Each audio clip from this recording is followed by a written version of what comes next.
నీకు తెలివి ఉంటే, నీకు జ్ఞానం ఉంటే, కనీసం ఇప్పుడున్న ఈ సమయమైన నువ్వు దేవుని కోసం, దేవుని చిత్తం కోసం వెచ్చించగలిగితే, సంవత్సరాలుగా చేసిన వాళ్ళకి ఎంత జీతం వస్తుందో నీకు కూడా అంత జీతం ఇవ్వటానికి నా దేవుడు ఇష్టపడుతున్నాడు.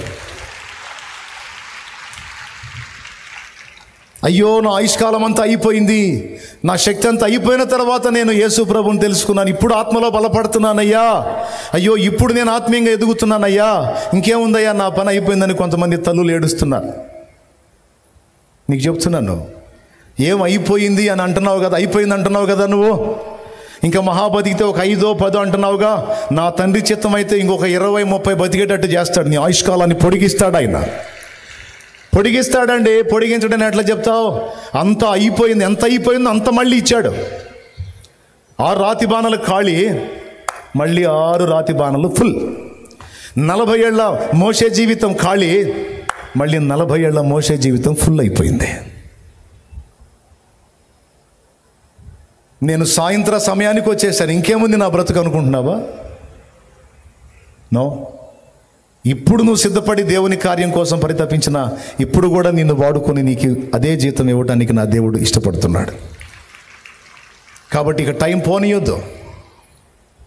నేను చెప్తున్నాను, సంవత్సరాల నా ఆయుష్కాలం అంతా ఖర్చు అయిపోయింది అని బాధపడొద్దు. ఖర్చు అయిపోయిన జీవితాన్ని మళ్ళా నీకు పొడిగించి నీ చేత తన పని చేయించుకోవటానికి నా దేవుడు సమర్థుడు. ఒకటైపోయింది. కొంతమంది తమ ఆర్థిక స్థితిని గురించి, తమకున్న సౌకర్యవంతమైన జీవితం ఖర్చు అయిపోయింది, తమ ఆర్థిక స్థితిగతులు చిన్నాభిన్నమైపోయాయి, ఇక బ్రతుకులో బాగుపడే అనుభవాలే లేనట్టుగా అయిపోయింది, జీవితం అంధకారమయమైపోయింది, శాపంలో మ్రగ్గుతున్నాను, చేదైన అనుభవాలు గుండా వెళ్తున్నాను, నా పరిస్థితి అయిపోయిందని కొంతమంది అనుకుంటారు. ఒకప్పుడు సమృద్ధి ఉండే, ఒకప్పుడు అందరూ గణపరుస్తుండే, ఒకప్పుడు అందరూ గౌరవిస్తుండే, ఈరోజు అన్నీ కోల్పోయాను. ఈరోజు అన్నీ కోల్పోయి లాస్ అయిపోయాను. ప్రతి ఒక్కళ్ళు నన్ను చిన్న చూపు చూస్తున్నారు, ప్రతి ఒక్కళ్ళు నన్ను గురించి తేలిగ్గా మాట్లాడుతున్నారు. ఒకప్పుడు ఘనంగా బ్రతికిన నా బ్రతుకు ఈరోజు అవమానాలు గుండా ప్రయాణం చేస్తుంది. ఇంకేముంది, నా లైఫ్ అయిపోయిందని కొంతమంది తమ జీవిత స్థితిని, గతిని గురించి దుఃఖపడే వాళ్ళు ఉంటారు. నేను చెప్తున్నాను, నీ జీవితంలోనికి ఆయన ఆహ్వానించగలిగితే, నీ జీవితంలో ఆయన ఉన్నాడన్న ఉనికిని, ఆ స్పర్శను గుర్తించగలిగితే, నేను చెప్తున్నాను, నువ్వు కోల్పోయిన దాన్ని మళ్ళా తిరిగి నీకు ఇవ్వడానికి ఆయన సమర్థుడు. దానికి కూడా బైబిల్లో నిరూపణ ఉంది. నువ్వు కోల్పోయిన సిరి సంపదల్ని, ఆ ఘనతని, గొప్పని నువ్వు ఆశించకపోయినా ఆయనకి ఇష్టమైతే మళ్ళా తిరిగి బాణల్ని నింపినట్టు తిరిగి నీకు ఆ పూర్వపు వైభవానికి మించిన వైభవాన్ని ఇవ్వగలడు. కాదని ఎవడు చెప్పగలడు? కాదని ఎవడు చెప్పగలడండి? ప్రభు చిత్తం. నీవు ఆధ్యాత్మికంగా శోభిస్తావు, భౌతికంగా కూడా శోభిల్లేటట్టు నా దేవుడు చెయ్యగలడు. ఆత్మీయంగా మాత్రమే నిన్ను బ్లెస్ చేస్తాడు, భౌతికంగా దరిద్రంగానే ఉంటావని నేను చెప్పను. ఆత్మీయంగా నిన్ను దీవించే దేవుడు భౌతికంగా కూడా నిన్ను దీవిస్తాడు. కాదని ఎవరు చెప్పగలరు? దేవునికి స్తోత్రం కలుగును గాక. దీనికి సాక్ష్యం ఏబు లైఫ్. ఏబు జీవితం ఒకప్పుడు పచ్చగా తొలతూగుతుంది. దాసదాసి జనాంగం, పశువులు, ఒంటెలు, ఎడ్లు, పొలాలు, స్థలాలు, భార్య, 10 మంది పిల్లలు, కళ్ళలాడుతున్న జీవితం. కానీ ఒకరోజు వచ్చింది, ఇక వరుసగా వేదనలు ప్రారంభమయ్యాయి. 1, 2, 3, 4 అన్నీ కోల్పోవటం మొదలుపెట్టాడు ఏబు. ఇనుప ముక్కలాగుండేటువంటి శరీరం రోగగ్రస్తం అయిపోయింది. ఆరోగ్యం కోల్పోయాడు, ఆస్తులు కోల్పోయాడు, పిల్లల్ని కోల్పోయాడు, భార్య ప్రేమని కోల్పోయాడు, దాసదాసి పరిచర్య కోల్పోయాడు, ఎడ్లు, పశువులు, ఒంటెలు, గాడిదలు మొత్తం కోల్పోయాడు. కొంతమంది జీవితాలు, ఇక్కడ కూర్చున్న వాళ్ళ జీవితాలు అలాంటి అనుభవాలు ఉన్నాయి. అన్నా ఇప్పుడున్నట్టు కాదన్నా మా గత జీవితం, కళకళలాడామన్నా, తొలతూగామన్నా, ఈరోజు దరిద్రతకి బ్రాండ్ అంబాసిడర్ లాగా ఉన్నామన్నా, మేము దరిద్రతని వలపోస్తున్నామన్నా, పీకల్లో తప్పుల్లో మునిగిపోయామన్నా, ప్రతి ఒక్కడు వచ్చి తిడుతున్నాడు, ఎట్లా పడితే అట్లా మాట్లాడుతున్నారు, బూతులు తిడుతున్నారన్నా. ఒకప్పుడు మమ్మల్ని చూసి గారు గారు గారు అని సంబోధించినటువంటి వాళ్ళు ఇప్పుడు అదే తురే అని మాట్లాడుతున్నారన్నా. మా బ్రతికిలాగా అయిపోయింది అని తామున్నటువంటి ఇబ్బంది కొలిమిని బట్టి కొంతమంది బాధపడుతూ ఉంటారు. నేను మీతో చెప్తున్నాను, ఒకవేళ మీరు ప్రభువుని ఆహ్వానించి మీ బ్రతుకుల్లో పిలిచి ఉంటే, ఆయన మీతో కూడా ఉంటే, మీకు ఇక నేను చెప్పే అవసరమే లేదు, ఖచ్చితంగా టర్నింగ్ తీసుకుంటుంది.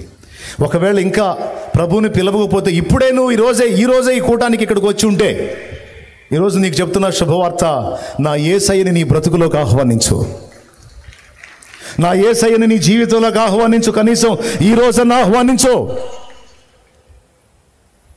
ఆయన నీతో చెప్పింది చేయటానికి సిద్ధపడి పిలు.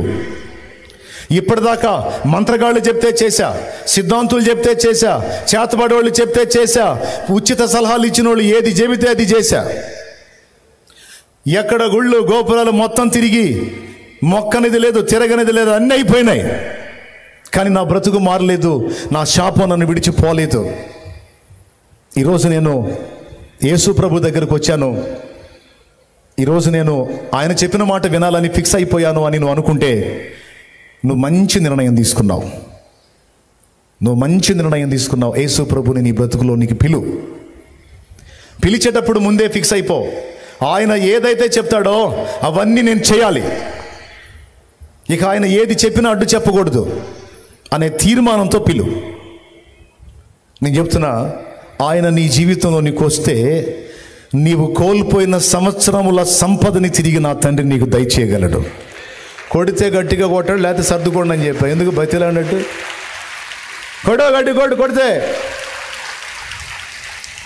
సంవత్సరముల సంపదని తిరిగి నీకు దయచేయగలడాయన. ఎలా చేస్తాడు, ఎలా జరిగిద్దని ఆ ప్రశ్నలు ఆయన అడగవాకు నువ్వు. లోకంలో సామెత ఉంది, 100 కోటి దరిద్రాలకు అనంత కోటి ఉపాయాలంట. మీరు చెప్పండి ఆ మాట. 100 కోటి దరిద్రాలకు అనంత కోటి ఉపాయాలంట.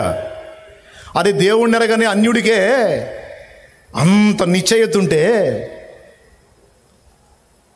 జీవం గల దేవుణ్ణి తెలుసుకున్న మనకెంత నిశ్చయత ఉండాలండి? నువ్వు వచ్చి ఆయన దగ్గరకు వచ్చాయా, 100 కోటి దరిద్రాల్లో నేను ఉన్నాను అని ఆయనతో అంటే, ఆయన అంటాడు, ఓరి పిచ్చోడా, నా దగ్గర అనంత కోటి ఉపాయాలు ఉన్నాయి, రా. నీ 100 కోటి దరిద్రాలంటే, నా దగ్గర అనంత కోటి అంటే, నువ్వు లెక్క బేటలేనన్ని ఉపాయాలు ఉన్నాయి, రారా బాబు, రామ్మా రా. అయిపోయిందిగా, తిరిగావుగా, తిప్పలు పడ్డావుగా, అయిపోయినాయిగా, అన్ని పాటలు అయిపోయినాయిగా, అన్ని ఫీట్లు అయిపోయినాయిగా, ఇక రా. పిలిచావుగా, ఇక నేను చెప్తాను, నువ్వు చెయ్యి.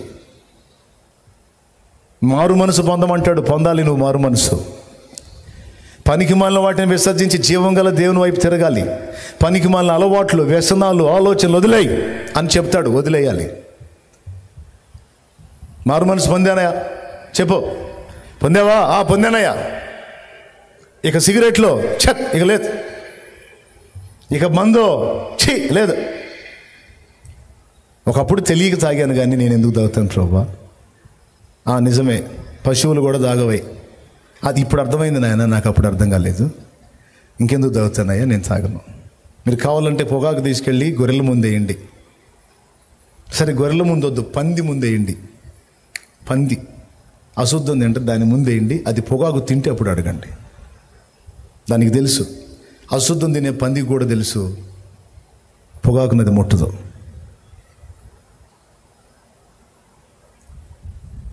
మీరు కావాలంటే చూడండి, ప్రతిదాన్ని నోటితో టచ్ చేసేది కోతి, దాని ముందు మందు పెట్టండి, కోతి తాగిద్దని చూడండి. కోతి తాగదు, చూడండి మందు దొల్లిచ్చింది చూడండి, పగల కొట్టేసింది. ఇదేదో మనకు పనికి వచ్చేది కదా, డేంజర్ అయిపోయింది, పగల కొట్టింది. దానికి తెలిసింది ఏది తాగాల్సిందో ఏది తాగకూడదో దానికి తెలిసింది. నాకు తెలియదు ప్రభా, అచ్చంగా అదే పనిలో ఉన్నాను నేను.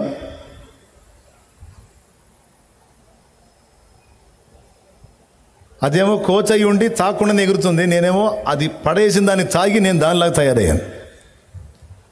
అంటాడు. ఇప్పుడు వదిలేస్తున్నావా? వదిలేశాను ప్రభు. మరి అక్రమ సంబంధాలు, అదే లింకులు, కుంపట్లో వదిలేశాను. అడ్డదిడ్డమైన జీవన విధానం వదిలేశాను. మోసాలు వదిలేశాను. లంచాలు వదిలేశాను. వంచనతో బ్రతుకు వదిలేశాను. నువ్వు వద్దని చెప్పావు గయా, ఇక నీ మాట ఇంటూ మొదలుపెట్టా. నువ్వు ఏది చెబుతావో చేస్తా, కానీ నా బ్రతుకును వెలిగించగలవా ప్రభు అని నువ్వు అడిగితే నా తండ్రి అంటాడు, నిన్ను బాగు చేయాలనే నీకు అన్నీ చెప్తున్నాను నేను. నీ బ్రతుకుని 10 మందిలో మాదిరికరంగా నిన్ను ఆశీర్వదించి ఇతరులకు కూడా ఆశీర్వాద కారణంగా నిన్ను చేయాలనే నీకు ఏమి చెప్తున్నాను నేను. పొందావా? పొందాను ప్రభా, అన్నీ వదిలేశాను, మారు మనసు పొందాను. రైట్, ఇప్పటిదాకా చేసిన పాపాలన్నీ కడగబడి నిమిత్తం బాప్తీసం పొందంటాడు.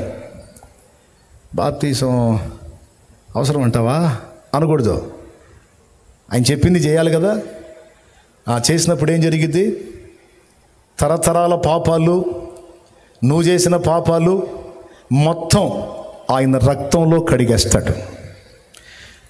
ఆయన రక్తంలో కడిగేస్తాడు.